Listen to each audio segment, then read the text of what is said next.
Hello दोस्तों, हम अगला टॉपिक स्टार्ट करने जा रहे हैं जो कि टू कैविटी क्लिस्टोन एम्पलीफायर के लिए expression for optimum length of drift space, maximum efficiency end voltage gain. तो ऑप्टिमम लेंथ हमें ड्रिफ्ट स्पेस के लिए निकालना है, मैक्सिमम एफिशिएंसी फाइंड करना है और वोल्टेज गेन। यहाँ पे आप देख रहे हैं कि दो कैविटी हैं, टू कैविटी क्लिस्टोन एम्पलीफायर, इसलिए दो कैविटी हैं। एक तो ये है बंचर कैविटी, दूसरा है कैचर कैविटी। यहाँ पे आप देख रहे हैं कि RF इनपुट वोल्टेज दिया गया है। हम यहाँ पे RF इनपुट वोल्टेज अप्लाई कर रहे हैं और यहाँ पे क्या है, RF आउटपुट वोल्टेज मिलेगा हमें, जो कि एम्पलीफाइड आउटपुट होगा जो भी हम यहाँ पे अप्लाई करेंगे। V0 है यहाँ पे वेलोसिटी ऑफ इलेक्ट्रॉन, ये जो है इलेक्ट्रॉन बीम यहाँ से पास कर रहा है जो कि कैचर की ओर जा रहा है। यहाँ पे आप देख रहे हैं कि टाइम T0 है, T0 टाइम, यहाँ पे T1 टाइम लिया गया, ये T2 है और ये T3। ये जो है कैविटी में गैप है, कैविटी में जो गैप है उसकी डिस्टेंस है D, स्मॉल d। तो यहाँ पे हमने मान लिया 0 है, तो यहाँ पे डिस्टेंस क्या होगा, D होगा। तो T0 पे 0 है, इनके बीच में डिस्टेंस दी है, तो T1 पे कितना होगा, D। जो L है वो दोनों कैविटीज़ के बीच में डिस्टेंस, दोनों कैविटीज़ के बीच में जो डिस्टेंस है वो है कैपिटल L। तो यहाँ से यहाँ तक है L और ये D, तो T2 टाइम में कितना हो जाएगा, L प्लस D। फिर यहाँ पे जो आप देख रहे हैं डिस्टेंस है इसके बीच में D, तो यहाँ पे कितना हो जाएगा, L प्लस 2D। ठीक है। अब यहाँ पे पहला जो है पॉइंट है वो है from the basic principles the klystron is generally tune to fundamental AC component of current given by IF T3 equal to 2 I0 J1X cos omega T3 minus theta ji minus theta naught. Equation number A first है। इसमें क्या है कि जो T3 time है, time when the bunched electrons are at the catcher grid after travelling through the field free drift space L।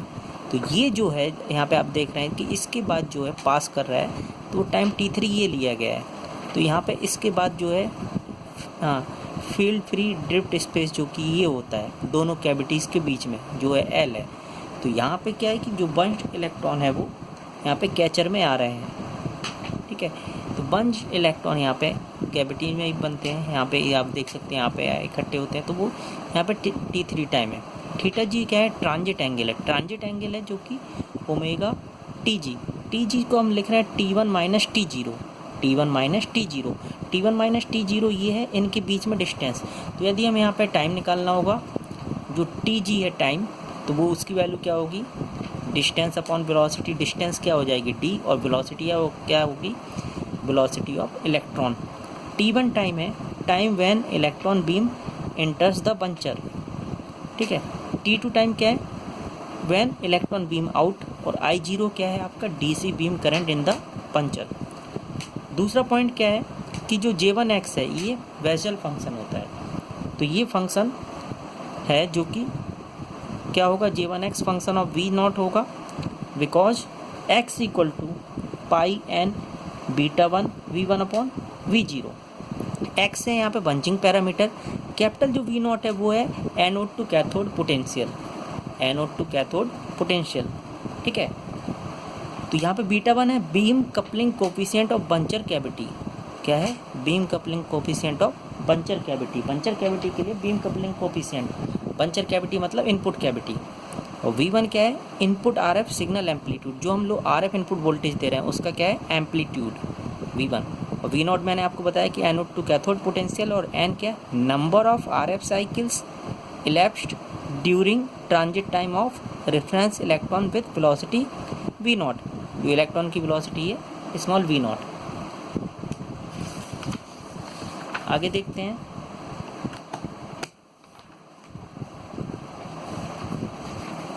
यहाँ पे आप देख रहे हैं कि अब डिस्टेंस अपॉन वेलोसिटी यहाँ पे लिया गया है, जो आप देख सकते हैं distance upon velocity L upon V0 equal to क्या होगा, N इंटू T। तो मैंने आपको बताया था L अपॉन V0 ये है एल जो है डिस्टेंस बिटवीन कैविटीज़, और स्मॉल वी नॉट क्या है, वेलोसिटी ऑफ इलेक्ट्रॉन है, equal to N into T, N अभी आपको बता चुके हैं, टी टाइम पीरियड, तो एन इक्वल टू क्या हो जाएगा आपका L upon V naught into T, T को लिख सकते हैं हम 1/f, तो यहाँ पे हमने पुट कर दिया 1/t इक्वल टू एफ, तो एन इक्वल टू क्या हो गया N L F upon V naught, 2 pi से ऊपर नीचे मल्टीप्लाई कर दिया, तो ये हो गया L into 2 pi F upon 2 pi V naught, तो ये हो गया एल 2 पाई एफ को हम लिख सकते हैं omega upon 2 pi V naught for maximum optimum drift space length, तो x की वैल्यू क्या होगी, जो बंचिंग पैरामीटर 1.841, ठीक है।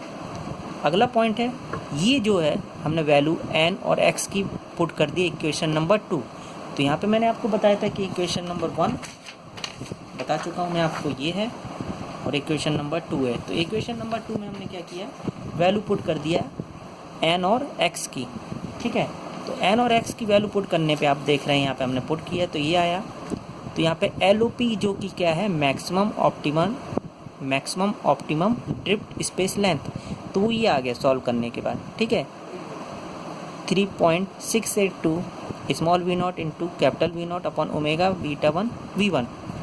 अगला पॉइंट क्या है, द फंडामेंटल कंपोनेंट ऑफ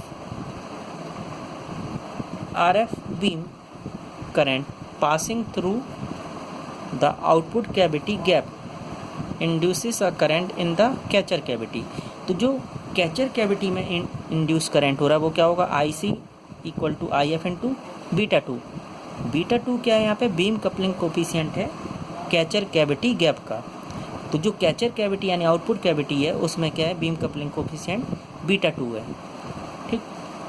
अब हमने क्या किया कि दोनों जो हैं आपके बंचर और कैचर कैविटी वो क्या है आइडेंटिकल हैं, जब बंचर कैविटी और कैचर कैविटी आइडेंटिकल होंगे तो क्या होगा, बीटा 2 इक्वल टू बीटा 1, तो बीटा 2 इक्वल टू बीटा 1 होगा, तो यहाँ पे क्या हो जाएगा IC, तो इक्वेशन हम नेक्स्ट पॉइंट ले रहे हैं 7, equation from first and third, first मैंने आपको अभी बताया था एंड थर्ड, हमने क्या किया है कि जो फर्स्ट इक्वेशन है यहाँ पे आप देख सकते हैं ये वाली, इसकी वैल्यू उठा के हमने क्या किया थर्ड में पुट कर दिया ये इसमें, तो IC इक्वल टू आ गया, यहाँ पे पुट कर दिया IF की वैल्यू पूरा ये इंटू बीटा 2, ये आ गया यहाँ पे हमने देखिए क्या किया है कि हमने लेट कर लिया जो I2 है वो किसके इक्वल है 2I0 J1X, इसको हमने रिप्लेस कर दिया 2I0 J1X को I2 से, बीटा 2 ऐसे ही cos omega T3 minus theta ji minus theta not.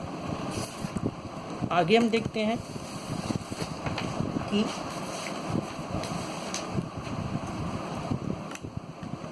Next point है जो आपका 8 वाला पॉइंट है, इसमें आप देख सकते हैं करस्पॉन्डिंग अब RF वोल्टेज क्या हो जाएगा कैचर कैविटी के across, VC equal to V2 into cos omega T3 minus theta ji minus theta naught minus 5, तो यहाँ पे V2 की वैल्यू जो है वो है आपकी beta 2 I2 into RSH cos omega T3 minus theta जी minus theta naught minus 5, phi क्या है, फाई है जो कि फेज एंगल है, फेज डिफरेंस किसके बीच में, कैचर करंट और कैचर वोल्टेज के बीच में। अगला है एवरेज पावर डिलीवर्ड होगा आउटपुट कैविटी पे, वो क्या होगा PAC equal to P output equal to 1/2 pi integration 0 से 2 pi IC VC D omega T3, इसको सॉल्व करने पे क्या आएगा beta 2 I0 V2 J1X cos phi, ठीक है।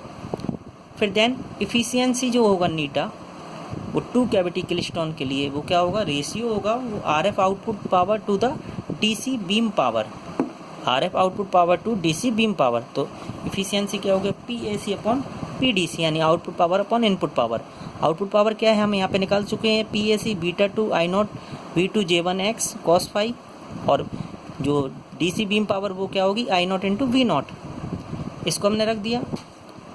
तो ये जो है इफ़िशियंसी मैक्सिमम कब होगी, जब cos फाई की वैल्यू क्या होगी 1 यानी फाई 0, और x जो है पंचिंग पैरामीटर वो क्या होगा 1.841, तो जो J1X की वैल्यू होगी वो कितनी होगी 0.582, इसको हमने J1X की जगह रख दिया 0.582, बीटा 2 ऐसे ही रहा, V2 cos फाई हो गया 1 अपॉन V0 बचा, तो जब V2 इक्वल टू V0 होगा तो मैक्सिमम इफिशियंसी होगी वो 58.2 होगी, 58.2%। देन अगला है वोल्टेज गेन। वोल्टेज गेन क्या होगा, आउटपुट वोल्टेज अपॉन इनपुट यानी V2 अपॉन V1। V2 की वैल्यू हम बता ही चुके हैं अभी कि V2 not I2 RSH upon V1। इसको हम जब सॉल्व करेंगे तो ये चीज़ आ जाएगी beta not theta naught J1X upon R0X into RSH। ठीक है, तो ये हमने सॉल्व किया है, तो ये सॉल्व करने पे आ गया। ठीक, ये था आपका, यहाँ पे हमने मैक्सिमम एफिशिएंसी निकाली है। ठीक, ऑप्टिमम ड्रिफ्ट स्पेस लेंथ निकाला और वोल्टेज गेन, ये हमें फाइंड करना था। हमने तीनों चीज़, अब हम नेक्स्ट वाले में मिलेंगे न्यूमेरिकल, इस पे सॉल्व करेंगे टू कैविटी क्लिस्टोन एम्पलीफायर पर। ओके, थैंक यू दोस्तों।